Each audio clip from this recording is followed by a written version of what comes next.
Good evening. We'll be in Daniel chapter 6 this evening, and so if you'll join me there, we'll pick up in Daniel chapter 6, beginning in verse 1. But before we do that, Glenn, would you lead us in prayer, please, to start?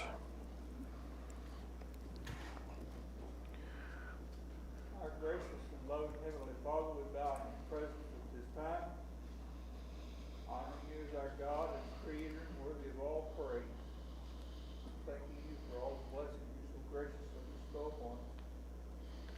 Pray that you will continue to bless us in the days to come with those things that we have need.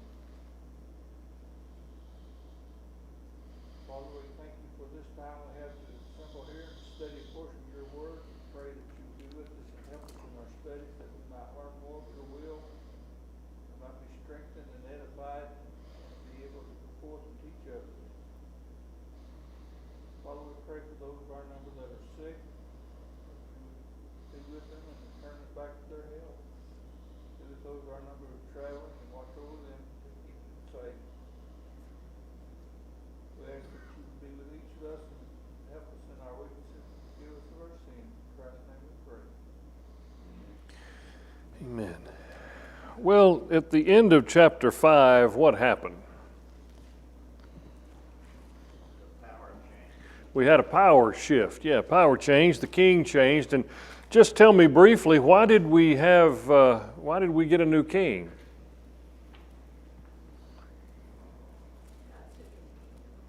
Yeah, God made it so, didn't he? Yeah. We were talking about, if you go back into chapter 5, Belshazzar's the king, and you remember the story there about the writing on the wall and so on. And the end result of all that is, that was God sending him a message saying, okay, I've put up with you long enough, there's going to be a change. And it says in verse 30 of chapter 5, that same night Belshazzar, the Chaldean or Babylonian king, was killed.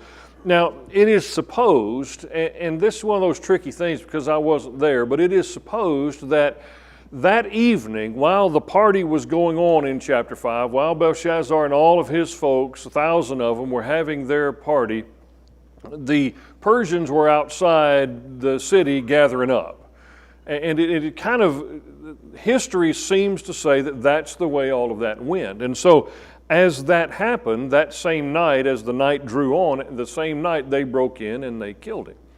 And it was at that point then, verse 31, that Darius the Mede received the kingdom, and he was about 62 years old. Lord willing, next week we'll look at these kings. I'll kind of put some slides up where you can kind of see who they may be and get some ideas about them and how they interact with history otherwise. But tonight what I want us to do is just look at the story in chapter 6. Now it is the story of the lion's den. If you think about chapter 6, it is Daniel and the lion's den. And there's some similarities between chapter 3. So before we get into 6, tell me just one or two things that correlate with chapter 3. Okay, Daniel is going to worship God, and Shadrach, Meshach, and Abednego were going to worship God. They both took a stand. They both said, come what may, that's the way it's going to have to be. And so that's good lesson, good similarities for us there. What else comes to mind? They were protected by God for so doing. That's it. God looked at it, saw it, and responded to it. So a couple of things there that are really good for us. Now the circumstances are a little bit different, just a little bit different, in that Shadrach, Meshach, and Abednego were commanded to bow down and worship. Here, Daniel is not specifically commanded to bow down and worship. What's he commanded, or what is the law that he's dealing with? He can't pray to his God. Yeah, he can't do that. And so he says, well, I'm going to do that anyway because that's what I do. And when we get there, we'll talk about it. But the way it is Daniel just does what Daniel does. He is that kind of person, and so that's what he does, irregardless of the law and that sort of thing. So it's a really interesting story as it compares to chapter 3, reminds us of chapter 3 and some of the lessons that are there. The overriding lessons that we see out of those two chapters is do what is right. You do what is right, and God will recognize that you do what is right. It doesn't mean in every case God will intervene and make everything peachy. That's not what it teaches. What it teaches is God's very much aware when you choose to do what you know is right. He recognizes that. And then ultimately, he'll take care of you. Ultimately, you'll be rescued like Shadrach, Meshach, and Abednego. Ultimately, you'll be rescued like Daniel was out of the lion's den. So we just have to keep those two main lessons in mind, and things kind of get good for us. So it says in verse 1 of chapter 6, it seemed good to Darius to appoint more of these leaders over the various provinces or areas. It says over the whole kingdom. His kingdom was probably fairly small, centered around Babylon. It's probably not all of the Medo-Persian kingdom at this point. He's probably just got a little area that he's responsible for. But so he puts 120 folks in charge, and he has those 120 report to 3, of whom Daniel is one. And so immediately we see Daniel again elevated in the government here. Now, we've gone through Nebuchadnezzar, Belshazzar, and now Darius, and Daniel has remained somewhere near the top of all of this with access to the king. And that tells us a little something about what God's doing and has been doing all along. But how old do you figure Daniel is now? If you had to guess, and we don't have to, but we're gonna, how old do you figure Daniel is now? Looking back at 70. Yeah, he is past 70 more than likely. He is probably into his 80s, if you just had to guess. Probably into his 80s at this point. And here he is one of 3 running this province or this kingdom, this Babylonian expanded kingdom. That's what he's doing. Verse 3 says, then Daniel began distinguishing himself among the commissioners and satraps because he possessed an extraordinary spirit. Think about that. Not he was a little bit better than everybody else. Not he kind of shined a little brighter than everybody else. It was extraordinary. The way he was able to perform was just remarkable. And that goes all the way back to chapter 1, doesn't it? It's all the way back there when God blessed him there and said, I'm going to make you stand out and I'm going to take care of you. It's the same thing still going on here. And because of that, the king, and this is still remarkable, the king has decided that he's going to appoint him over the entire kingdom. He's got 3. Of the 3, Daniel is extraordinary, and so now the 2 are going to report to Daniel, and that's the way that's going to be, and that's the plan. Yes, sir. But you remember, Daniel had served the previous administration. Put it in 2023 terms, it would be like a Republican president coming in and leaving a Democrat in charge of a major group. We see the same thing with Jeremiah, though. His Yes. reputation precedes him such that Nebuchadnezzar said, Jeremiah tells you, Daniel's reputation had to precede him outside of the area. Very good point. Very good point about it. But there's 2 things about it. Joey makes a really good point about it. Daniel has established himself over a period of time, and that is, to me, an admirable thing and something we need to look at and learn from. Because we've emphasized it over and over again. I'll mention it just briefly here. He's serving in a kingdom that he really doesn't want to serve in. He's serving people he really doesn't want to serve. Where does he want to go? Give him his choice. What's he want to do? What's he want to do? He wants to go back home. He wants everything to be like it was. That's what everybody wants. It's not going to be like that.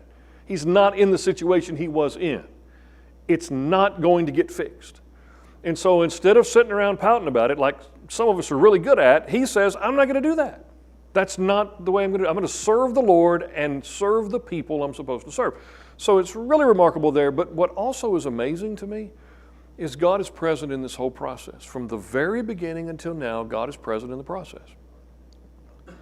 So do you think just maybe God is present in your process right now also? Do you think there's a chance? I think there's a really good chance that God is present in your process. Don't ever think He's not. We say it over and over again, God's doing more than one thing at a time. He is involved in what you're doing and He is involved in what everybody else is doing. He can do that. And He's tending to Daniel while He's tending to other things as well. But Daniel does good work. But what Daniel does is not done without God's help and presence. And the same is true for you. It is exactly the same for you. So remember that. He's about to be appointed over the entire kingdom. That's good news, right? We would all think that would be good news. Well, unless you're some of the folks that don't like the foreigner coming in and getting the attention and all of that. the commissioners and all those other folks in verse 4 begin trying to find ground of accusation against Daniel in regard to government affairs, but they could find no ground of accusation or evil or evidence of corruption, inasmuch as he was faithful and no negligence or corruption was to be found in him. He did good work, just what it says. He did good work, and they found no way to charge him. They couldn't come up with anything credible. Now, that hasn't stopped others in the past. I'll refer you maybe memory-wise back to Acts chapter 6, where Stephen is full of the Holy Spirit and he's doing great powers and wonders. And what do? They falsely accuse him, right? And then if you go back a little bit more, when Jesus is before Pilate, what do? Got to falsely accuse him. Couldn't find any evidence of any wrongdoing, so we're going to falsely accuse him. I've always found it interesting that these folks that we're talking about, really from Nebuchadnezzar to this point in the story, there is a sense in which they seem like fairly good people in a way. In a way now, they just seem like fairly good people.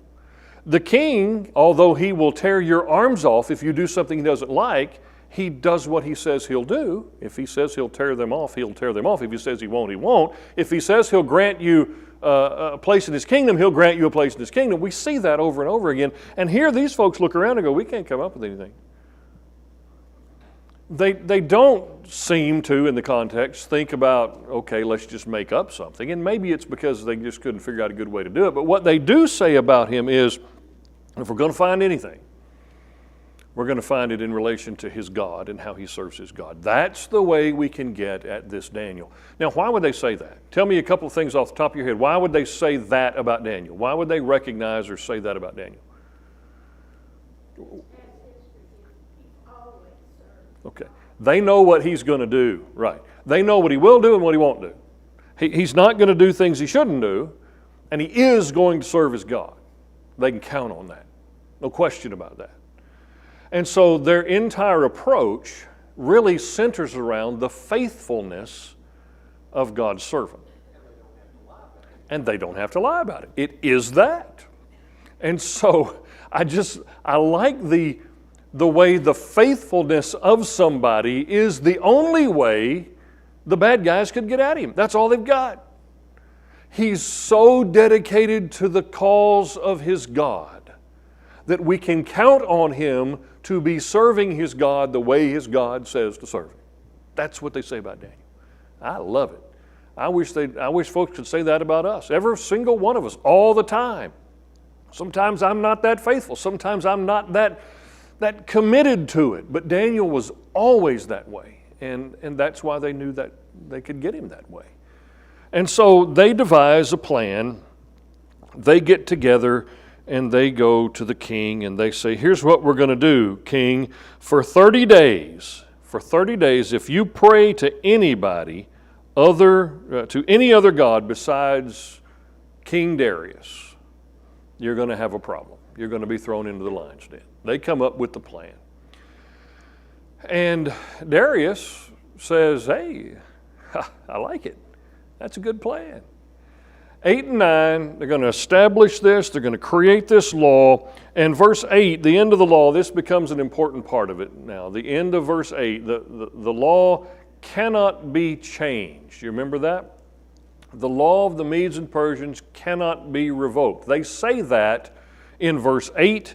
They say that again, I think in verse 12. Yes, they say it again. They're emphasizing that once we make this law and sign it into law, it cannot be changed. Yes, ma'am. I thought it was interesting.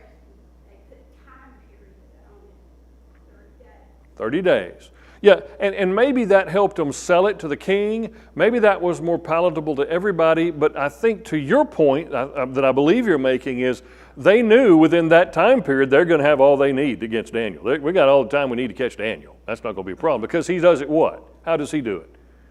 Every day. So we're going to be able to get Daniel. So we don't need a long time. Yes, sir. I said they didn't have to lie about Daniel, but actually, on the start of verse 7, they may have. Where they said all the precepts, and everyone's in favor of this king. Yeah, they're selling it that way, but Darius probably liked the sound of it, and short term, just going to give you some praise, King Darius, and he's all in on that deal.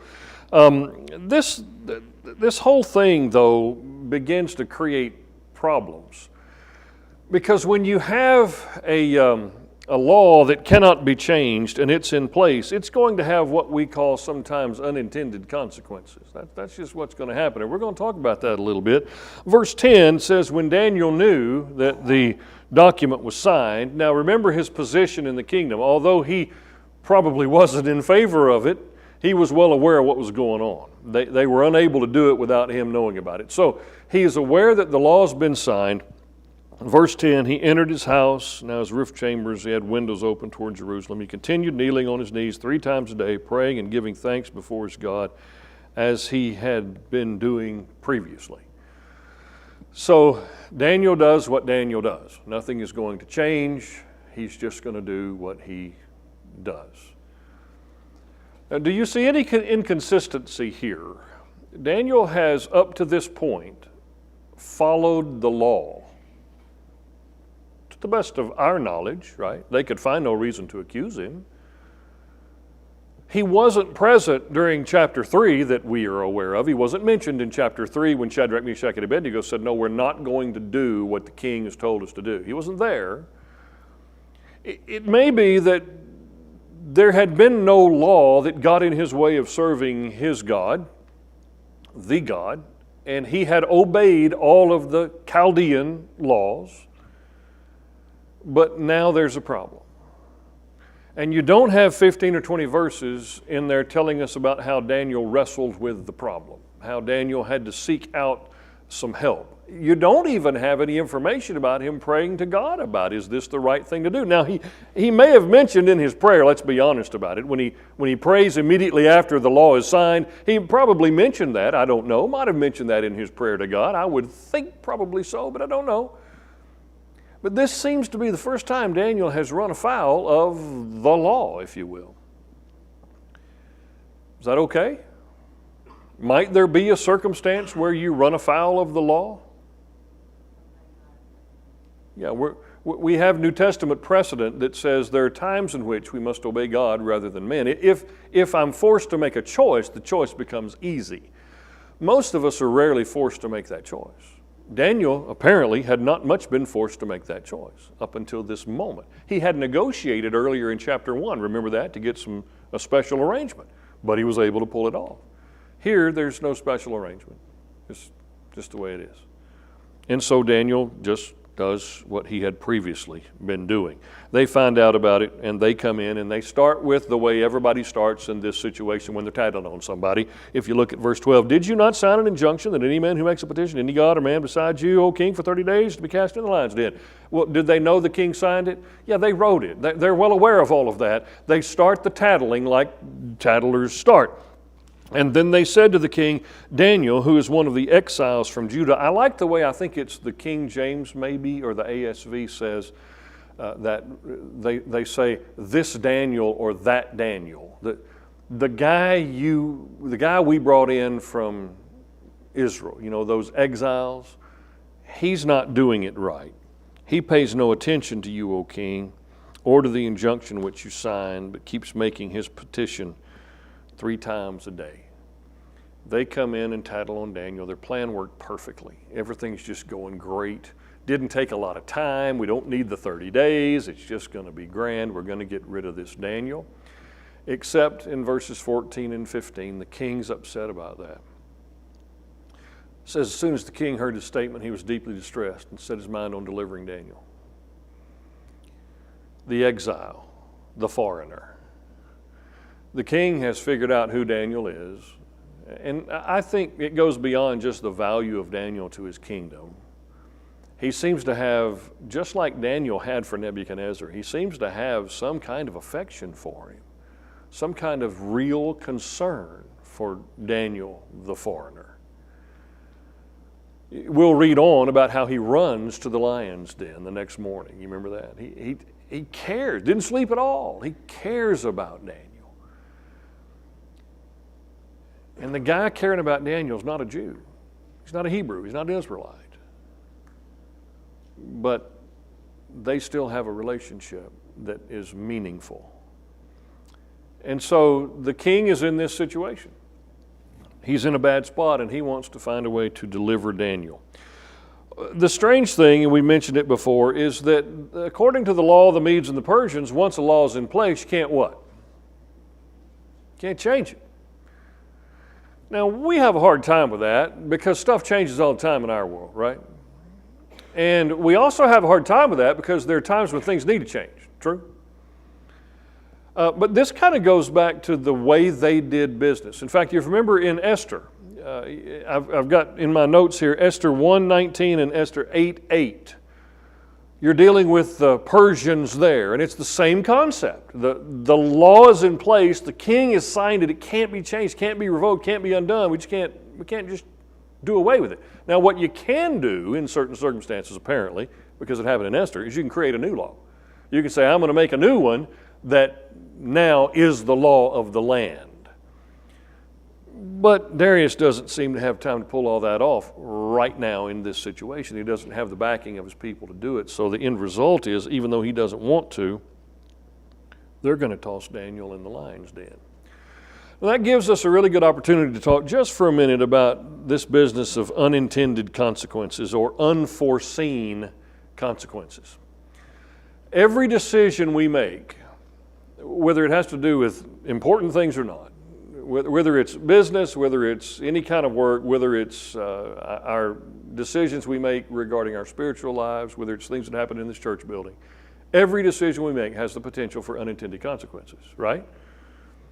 Do we think about that? Well, most of the time we do. Most of the time we think about what might be some unintended consequences of whatever decision we make because we realize they exist.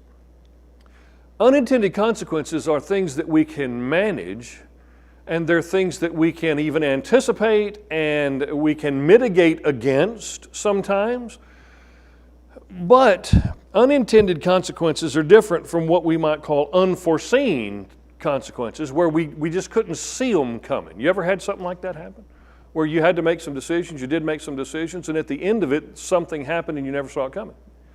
You didn't have the ability to foresee the way things were actually going to work out. Anybody who's made any decisions of much significance has had that happen, both in small things and big things. We do what we think is best. We look it all over. We look for unintended consequences. What's this going to cause, and how's it going to domino, and what's going to happen? Sometimes, at least around here, we talk about what's going to happen 10 years from now, 20 years from now, 30 years from now. How's all that going to go? And we can make those decisions. But unforeseen things are even a greater challenge because you can't make a decision about something you don't know. It's the old, I'm more concerned about questions I don't know exist than I am questions for which I don't have an answer today. It's that kind of concept. And so what that means is we just have to be all the more careful when the stakes are high. And when you talk about spiritual things, stakes are pretty high. We're talking about eternal life. And so we want to roll through the process of let's examine unintended consequences to be sure the decisions we make today are good for today and good for tomorrow and good for 10 years and good for 20 years and so on as best we can. And let's sit around and talk about what unforeseen things might happen, because something I might not foresee because maybe I don't do a good job of looking to the future like others, someone else might see. And then it becomes an unintended thing we can discuss. All of that to say, at the end of the day, though, sometimes you make a list of unintended consequences and you don't like the way the list looks, but you still have to make a decision and do the best you can. And that's just what life is made up of. It's made up of decisions that we just do the best we can. And yes, we see potential unintended consequences, but we just have to do the best we can. The king here made some decisions. He did not look down the road. Had he thought for a moment, do you think it might have dawned on him that Daniel prays to his God 3 times a day? Maybe. Do you think he could have asked some questions when they brought it in? Now, who's this going to negatively affect? That'd be a good question for a king to ask, wouldn't it? Is there anyone that this will negatively affect? The answer is obviously yes. if you're the king and this decree is placed before you, yeah, somebody's going to get thumped because of this. After all, we're talking about a lion's den, so somebody's going to get thrown in it, right? How's that going to go? He could have asked some questions. Do you think the night Daniel spent in the lion's den, he spent wishing he would have asked some questions and maybe tried to do a better job? Yeah, probably so.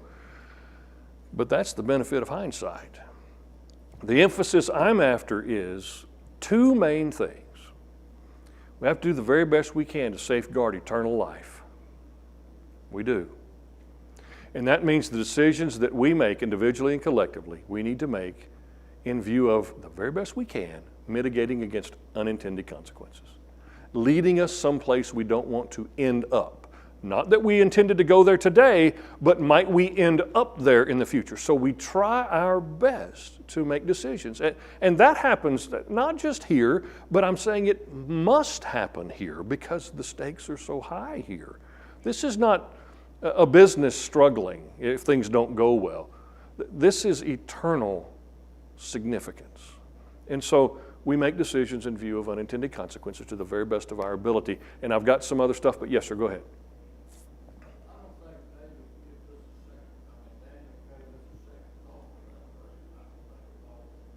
No, he went and did his thing. He's just going to do what he does. Yeah.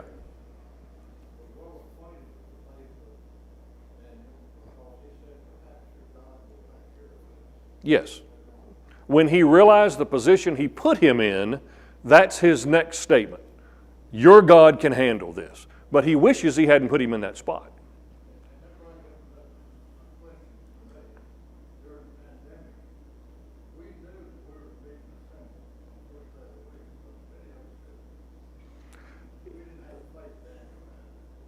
Yeah, that's a tricky one. That's a tricky one probably that we can't totally cover in here. However, did any of us stop? You can all answer this out loud if you want. Did anybody in here stop serving God? Thank you. No. Are we going to stop serving God for any reason? Anybody? You know, if you say you are, we're going to gang up on you real quick, right? You know that, don't you? Okay. No, we're not going to stop serving the Lord. The things we do and the way we go about things sometimes shifts, and sometimes in ways looking back we wish we hadn't shifted. There's no question about that. That's going to happen to all of us. That's what I'm after in this mindset of looking for unintended consequences, things we didn't see coming, things that maybe we should have asked more questions about when the stakes are this high. Again, we're not talking about where we're having lunch. It doesn't matter. Unintended consequences of picking a bad spot for lunch, you take a few days off, it's unpleasant. That's okay. We're talking about eternal things here. And so the stakes are so much higher that we have to think through things as best we can. Now, one point that I think is good for us to consider, because we've only got 5 minutes and 20 seconds. We started with God has been with Daniel the whole time, right? We can't deny that. Chapter 1, chapter 6, God's with Daniel. Then we made the point that God's with you too. Your whole story, He's involved. The good days and the bad days. The days where you really served Him well and the days where you never once thought about Him. Yeah, those days too. He's all with you. Okay? God never, ever, ever suffers from unintended consequences. We get that? There is never a circumstance where God is unaware of something that's going to happen or He hasn't fully thought through the circumstance. Ever. Everything He requires of us, even the things He requires that are hard for us and that are painful for us, have no unintended consequences attached from His point of view. It is best, and the results of it are best. It may be brutally difficult, but it is best. God does not suffer from unintended consequences or from uninformed consequences. That's the first thing. The second thing, though, and this one's harder for us, and we've talked about it a little bit, God is also not constrained by the rules He makes for us. He is not trapped by the rules He makes for us. To me, one of the very best ways to understand that principle, and it is an important principle, so stay with me. One of the very best ways to understand that is going in your mind to 2 Samuel chapter 12 and verse 13. You remember after David has had that business with Bathsheba. And it's an ungodly mess. The whole thing is a mess. The prophet Nathan goes to David and says, God knows what you did. You are the man who has done the wrong here. And then Nathan says to him, but you will not die. God will not demand your life from you. Now, what was the punishment? What was the punishment for doing what David did? What was the punishment if you committed adultery? If you instigated and committed adultery, what was the punishment? Stoning, death. Yeah, we're going to kill you. Nathan says to David, God has decided you're not going to be killed the way the law would state you must be killed. Now, were there other consequences? Did someone die? Yeah, his son died. The child with Bathsheba died. But God said, David, you're not going to die. I want you to understand from that, it's not that God said, well, that sin's not a big deal. Oh, it was a huge deal. It changed the history of David's family and everything. But God is not subject to, trapped by, constrained by the rules He creates for you and me. He lives above those rules. He exists outside of those rules. It's kind of like saying God's not constrained by gravity. And you would say, well, of course He isn't. He made gravity. Right. He's not constrained by the rules He makes for us. And He can say, in this case, I have another plan that I'm putting in place here. Because it wasn't an unintended or unforeseen thing that David did. God knew. And God put in place lessons for the rest of us out of what happened with David. I want you to see out of this, the big picture lesson out of this is, God's not like us. And God's with you and has been your whole life and will be. And so this idea of, I don't know if I can live up to the Daniel kind of faith, the Daniel kind of commitment, or the Shadrach, Meshach, and Abednego kind of commitment. The answer is yes, you can, because you have the one thing that allowed them to be able to do that, and that's God on your side, God with you in your story. You just have to see Him for who He is instead of seeing Him like He's us, like He's just another person, another entity like us. He's not. And when we see Him like that, we understand that His perfectness and His all-knowing nature brings us to a point where we can confidently say, we're going to go to heaven. In fact, there are days when we want to get out of this world because we are going to go to heaven. It takes it from a maybe I hope to a God's going to do that. That's what God's going to do. Listen, He's not going to take you to heaven because you're so good. He's going to take you to heaven because He said He would. That's what He does. He didn't save Daniel from the lion's den because Daniel was so valuable to Darius. He saved Daniel from the lion's den because that's who He is. He's a God who saves. And we just need to see Him that way. We need to talk about Him that way. We need to acknowledge that that's who God is. He's not constrained by the rules He makes for us. He operates outside of those rules. He makes those rules for our benefit, to help us, to discipline us, to keep us in line so we can spend eternity with Him.